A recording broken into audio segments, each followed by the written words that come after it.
All right, so I have for sale my 2011 Atomic Space Tone Pro, made by Swart, Michael Swart out of Wilmington, North Carolina.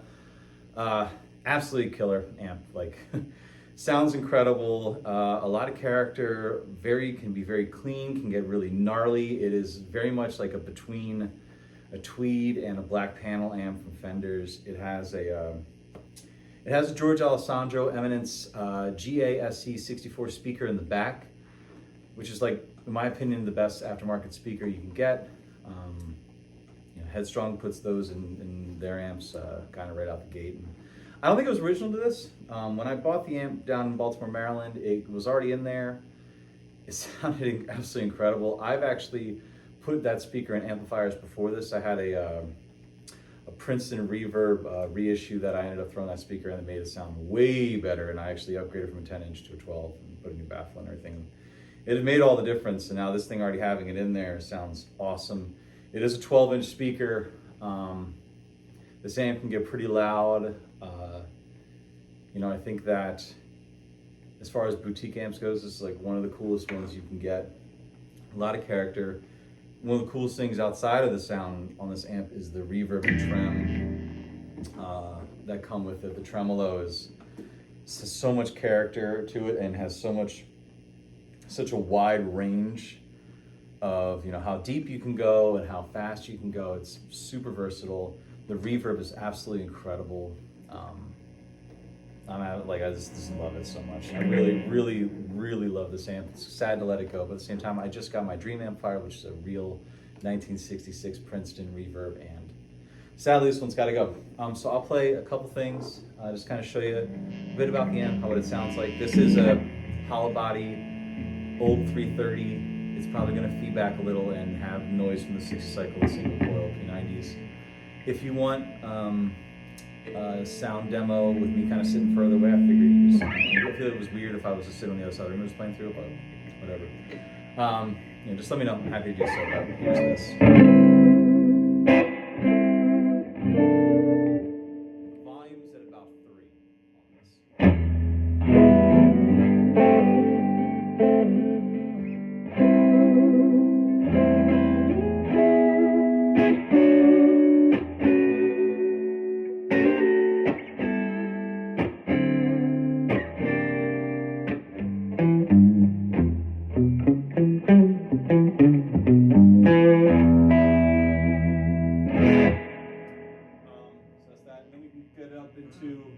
So that's about 3 o'clock, about 9 o'clock here on the volume knob. The bridge pickup.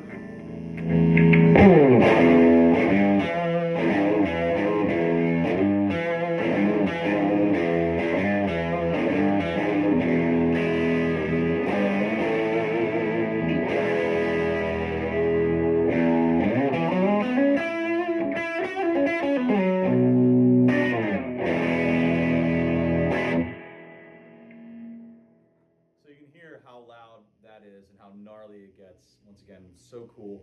The attenuator works awesome. So with the Space Tone Pro, there is a line out in the back. It's kind of like a circuit where there's a couple 1/4 inch out, there's one out and one in for the speaker to kind of bypass some of the stuff with the speaker. So you can hook this attenuator up.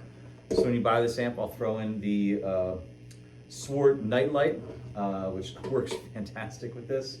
And it's kind of a companion piece to it. I believe with the Pro is that it's supposed to be a little more robust and have some features like this to make going on the road and recording with this amp a little bit easier for the folks that utilize it for that. For me, I mostly just play at home right now, and just been living in my house since I bought it. It does come with a foot switch. This did not come original to the amp as well.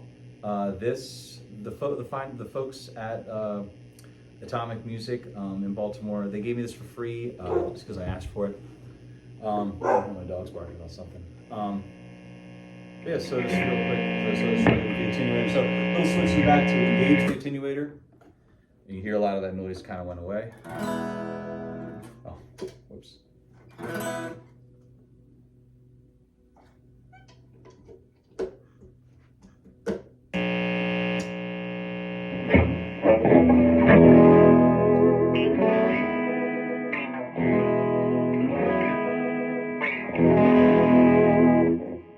the switch literally it was engaged in between bypass and this one. That's my bad.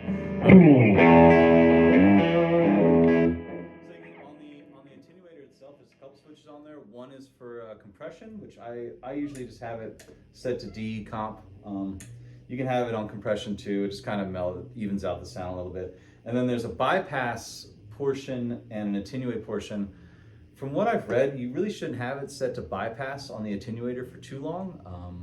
I don't know what you might need it for, but like I think the load might end up being too much for this to handle if you leave it on bypass too long. So I just have it set to attenuate and decomp. But once again, this is what it sounds like first. So this is it with no attenuation. First level of attenuation, second level of attenuation, and third level of attenuation. And that's like, it can get so quiet. I have played this at that level of gnarliness when it's not attenuated with the attenuator cranked up, and right above where my instruments live and the amp lives was my daughter's bedroom, and I've been able to play that in the middle of the night and not bother her at all, which is really awesome. But yeah, super killer amp. I do want to showcase just how great this tremolo is, because it is just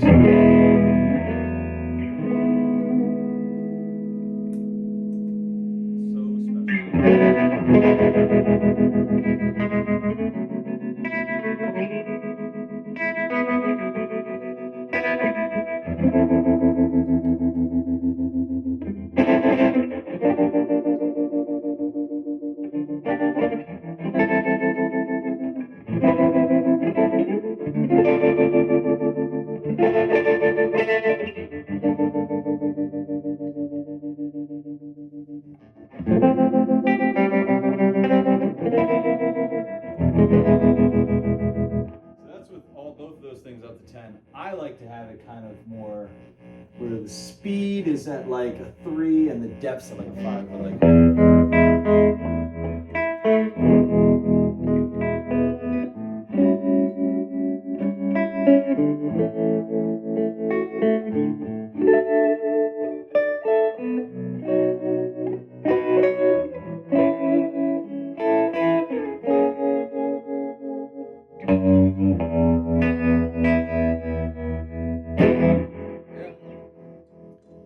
really great amplifier. I'm gonna miss it a lot. Feel free to reach out with any questions, and thank you so much.